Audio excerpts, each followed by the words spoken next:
તો ચાલો આજે આપણે શીખીશું ધોરણ 4 ગણિત ગમ્મત સ્વાધ્યાય પોથી પાઠ છે બીજો લાંબુ અને ટૂંકું. પ્રશ્ન 1. સૌથી લાંબુ કયું છે અને તેના નીચે આપેલા ક્રમ પર ગોલ કરો. તો અહીંથી સૌથી લાંબુ કયું છે? ડ. હવે લખ્યું છે નીચેના પ્રશ્નનો જવાબ લખો. હવે આના પરથી આપણે પ્રશ્નનો જવાબ લખીશું. નીચેના પ્રશ્નનો જવાબ લખો. કયા બે બિંદુ એકબીજાની સૌથી નજીક છે? તો આના પરથી આપણે કયા બે નજીક છે તો કયો આવશે? ડી ને ઈ. તો અહીંયા લખીશું ડી અને ઈ. હવે લખ્યું કેટલા સેન્ટીમીટર? તો આપણે અહીંયા માપીશું કેટલા સેન્ટીમીટર? તો નાના નાના જે આ દેખાય છે ને તેના પરથી આપણે માપવાનું છે. તો જો આ ડી ને ઈ તો કેટલા આવે છે? આ ડોટ. જો અહીંયા ધ્યાનથી જોજો તમે કે અહીંયા 1 આવે છે. અહીંયા આ રીતે કરી જો કેટલા સેન્ટીમીટર આવે છે? 1. આ ડોટ ને આ ડોટ એટલે અહીંયા કેટલા લખીશું? 1 સેન્ટીમીટર. હવે લખ્યું છે કયા બે બિંદુ એકબીજાથી સૌથી દૂર છે? તે કેટલા સેન્ટીમીટર? કે સૌથી દૂર બિંદુ કયું છે? એફ ને કે. ને કેટલા સેન્ટીમીટર લખ્યું છે તો આપણે પહેલા માપી પણ લઈએ. અહીંયા ડોટ પર ને આ ડોટ પર મૂકવાનું. કેટલા આવે છે? 7. એટલે આપણે લખીશું કયા બિંદુ છે? એફ ને કે. ને કેટલા સેન્ટીમીટર આવ્યું? તો 7 સેન્ટીમીટર. 3. એ અને બી બિંદુ વચ્ચેનું સૌથી ટૂંકું અંતર કેટલું થશે? એ ને બી નું ટૂંકું અંતર આપણે માપવું હોય તો કઈ રીતે માપીશું?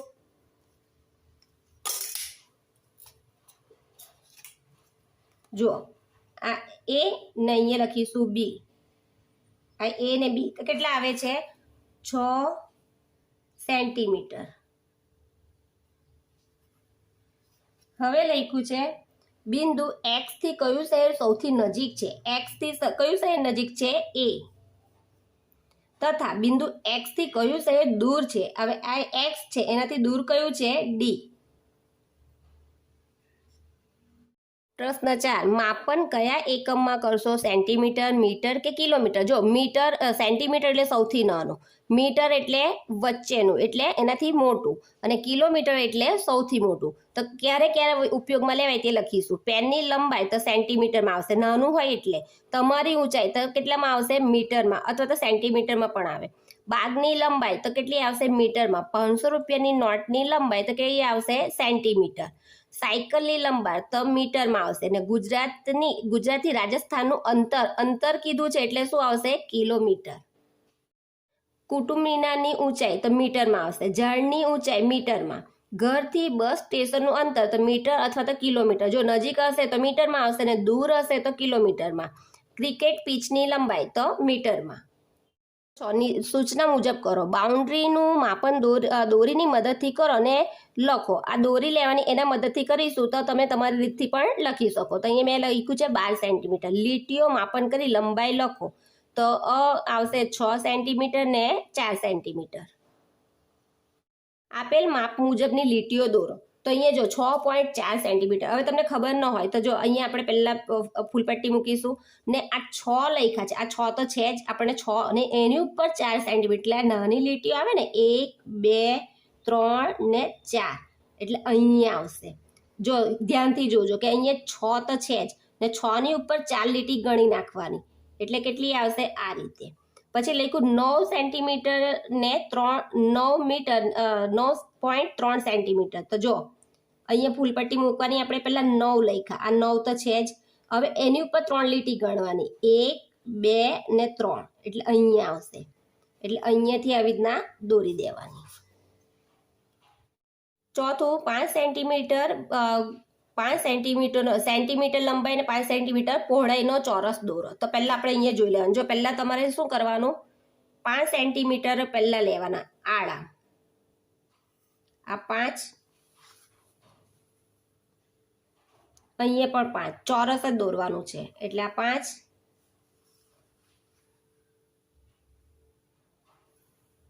આ 5 અને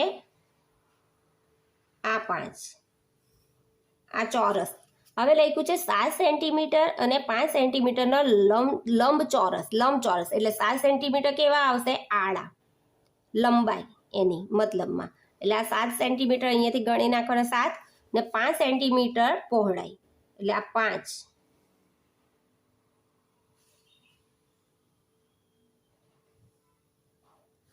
કર્યું. હવે લંબાઈ આ રીતે આવશે.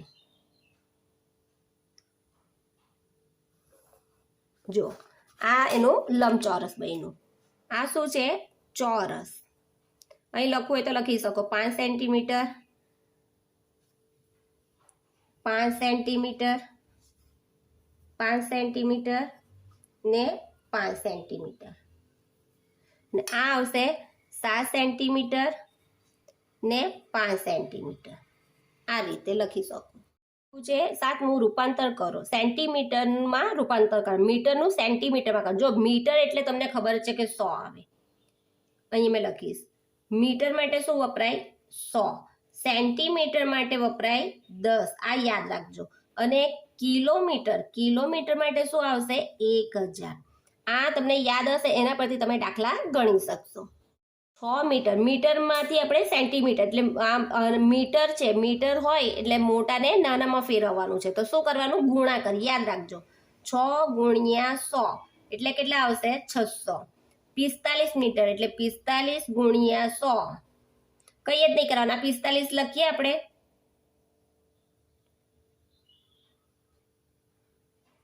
4500. 73 મીટર તો 73 ગુણ્યા 100 એટલે 7300. 73 લખી રહ્યા અને પછાડી 2 મીંડા. હવે 8.4 મીટર છે તો 8.4 છે તો પોઈન્ટ છે. જો અહીંયા પોઈન્ટ નહીં હોતે તો આપણે ડાયરેક્ટ કરતે, પણ પોઈન્ટ છે તો પોઈન્ટને કાઢવા માટે શું કરવું પડશે? પોઈન્ટની કેટલો પોઈન્ટ છે? એક સંખ્યા પછી એટલે અહીંયા કેટલા આવશે? 10 ને ગુણ્યા 100. તો આ એક મીંડું જશે, આ એક મીંડું જશે. 884 ગુણ્યા 10 તો કેટલા આવે? 840. છે બીજું મીટરમાં રૂપાંતર કરો. મીટર એટલે આપણને ખબર છે કે 100 આવે. હવે અહીંયા સેન્ટીમીટર ને મીટરમાં ફેરવાનું છે તો નાનાને મોટું કરવાનું છે. તો નાનાને મોટું કરવાનું હોય તો શું થશે? ભાગાકાર. યાદ રાખજો. એટલે આ 900 છે, 900 ના છેદમાં કેટલા જશે? 100. આપણે મીટરને સેન્ટીમીટરમાં ફેરવેલ તો ગુણાકાર કરેલું, અને જ્યારે સેન્ટીમીટરને મીટરમાં ફેરવવાનું હોય તો આપણે ભાગાકાર. એટલે 2 મીંડા જશે, આ 2 મીંડા જશે એટલે કેટલા આવ્યા? 9 મીટર. અહીંયા લખજો. અહીંયા પણ મારી અહીંયા ભૂલ હતી તે પહેલાં સુધારી લો. સેન્ટીમીટર આવશે ને અહીંયા જુઓ કે 900 મીટર આવ્યું. 5 કિલોમીટર. હવે તમને ખબર છે કે કિલોમીટર હોય તો કેટલા આવે? 1000. તો અહીંયા 5 છે તો આપણે શું કરી લેવાના? 1000 ગુણ્યા 5. કિલોમીટર છે એટલે એને મીટરમાં ફેરવવાનું છે ને, તો આપણે જો સેન્ટીમીટર હતા તો ભાગાકાર કરેલા. હવે કિલોમીટર મોટું છે તેને નાનું કરવાનું, તો 1000 ગુણ્યા 5 એટલે 5000 મીટર. એ પ્રમાણે 670 સેન્ટીમીટર. હવે જો અહીંયા 670 તો અહીંયા ભાગાકારમાં શું થશે? 100. તો આ એક મીંડું જશે, આ એક મીંડું જશે. અહીંયા શું થશે? આ 10 આવ્યા તો 10 ને પોઈન્ટ આવે એટલે અહીંયા એક મીંડું કાપી નાખવાનું એટલે શું આવશે? 6.7 મીટર. આ રીતે થશે. સમજમાં આવ્યું ને? પોઈન્ટ કેવી રીતના આવ્યો કે આ નીચે કેટલા બચ્યા? 10 બચ્યા એટલે અહીંયા એક મીંડું છે તો એક સંખ્યા છોડીને આપણે પોઈન્ટ કાપવાનું. 2.5 કિલોમીટર. જો અહીંયા જો કે કિલોમીટર ને મીટરમાં ફેરવવાનું છે, મોટાને નાનું કરવાનું છે. તો શું કરવાનું? 2.5 છે તો એને પોઈન્ટ પછી કેટલી સંખ્યા છે? એક જ એટલે 10 આવશે ને ગુણ્યા 1000 કિલોમીટર. તો આ એક મીંડું જશે, આ એક મીંડું જશે. 25 ગુણ્યા 100 એટલે કેટલા આવશે? 2500 મીટર. ત્રીજું ખાના પૂર્ણ કરો. મીટર છે, સેન્ટીમીટર ને મીટરમાં ફેરવવાનું. તો શું કરવાનું? આપણે આ જો 100 છે છેદમાં 100, આ સેન્ટીમીટર 100 ને મીટર 100 એટલે આ 2 મીંડા ગયા, 2 મીંડા ગયા તો કેટલા આવ્યા? 1. અહીંયા 3 છે તો હવે 3 ને આપણે શાના વડે ગણવાના? 100. મીટરમાં ફેરવવાનું છે અને સેન્ટીમીટરમાં ફેરવવાનું તો શું કરવાનું? ગુણાકાર. 3 ગુણ્યા 100 એટલે 300. અહીંયા 500 છે તો અહીંયા સેન્ટીમીટર ને એમાં કરવાનું છે તો અહીંયા શું આવશે? 100. એટલે 2 મીંડા જશે તો શું આવશે? 5. જો યાદ રાખજો કે સેન્ટીમીટર ને મીટરમાં ફેરવવાનું હોય તો તો આપણે શું કરવું પડે? ભાગાકાર. અને મીટરમાંથી સેન્ટીમીટરમાં ફેરવવાનું તો ગુણાકાર. આટલું યાદ રાખજો, તમને ખબર પડે. આ 50 ગુણ્યા 100 એટલે 5000 આવ્યા. હવે સેન્ટીમીટર મીટરમાં ફેરવવાનું તો જો અહીંયા 480 તો છેદમાં આપણે લખીશું 100. એટલે આ મીંડું જશે, આ મીંડું, આ એક મીંડું બચ્યું તો આપણે શું કરવાનું? પોઈન્ટ કાપવાનું. એટલે 4.8. અહીંયા 5.2 છે તો એને કેટલા વડે ગુણવાના? 100. જો ધ્યાનથી જોજો, 5.2 છે તો એને એટલે અહીંયા પોઈન્ટ કાઢવો પડશે. એટલે એક મીંડું લખીશું, એક પોઈન્ટ છે ને એટલે 10 લખીશું ને અહીંયા લખીશું 100. આ એક મીંડું જશે, આ એક મીંડું જશે. 52 ગુણ્યા 10 એટલે 520.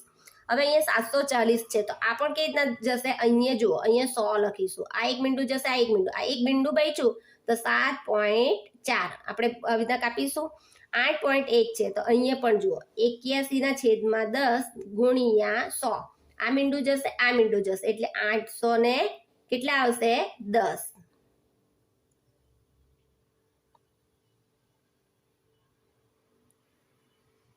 અહીંયા છે 1000 તો કિલોમીટર કેટલું થશે? 1000 મીટર છે તો કિલોમીટર હોય તો 1000.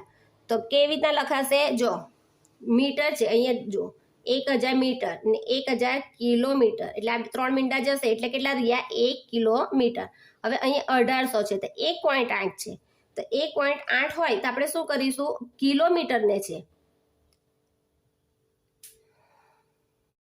1.8 છે તો હવે કિલોમીટર છે, કિલોમીટર હોય તો આપણે શું કરવું પડશે? 1000 વડે ગુણવું પડશે. તો અહીંયા પહેલા 18 છે તો 1.8 છે તેના આપણે પોઈન્ટ કાઢવો પડશે એટલે 18/10 ગુણ્યા 1000. ધ્યાનથી જોજો, અહીંયા એક મીંડું ગયું, એક મીંડું ગયું. કેટલા મીંડા બચ્યા? 2. એટલે 18 ગુણ્યા 100 કરીએ તો 1800. સમજમાં આવ્યું? હવે અહીં 3500 છે, 3500 ને આપણે શું કરવું પડશે? 1000 વડે ભાગાકાર કરવું પડશે. કિલોમીટર છે ને એટલે આ 2 મીંડા જશે, આ 2 મીંડા જશે. હવે જુઓ કે અહીંયા 10 બચ્યા એટલે 3.5. સમજમાં આવ્યું? અહીંયા છે 4300 તો અહીંયા કેવી રીતના આવ્યા? 4.3 છે તો 43/છેદમાં પહેલા 10 લખીશું ને પછી 1000 લખીશું. તો આ એક મીંડું જશે, આ એક મીંડું જશે. 43 ગુણ્યા 100 કરીએ તો 4300. જો તમને આ વિડીયો ગમે તો મારા વિડીયોને લાઇક કરજો, શેર કરજો, સબસ્ક્રાઇબ કરી રાખજો. ને હા, આવા વિડીયો જોવા માટે તમે મારી ચેનલને સબસ્ક્રાઇબ કરી રાખજો કે આવનાર નવા વિડીયોની નોટિફિકેશન તમને સહેલાઈથી મળી રહે. Thank you.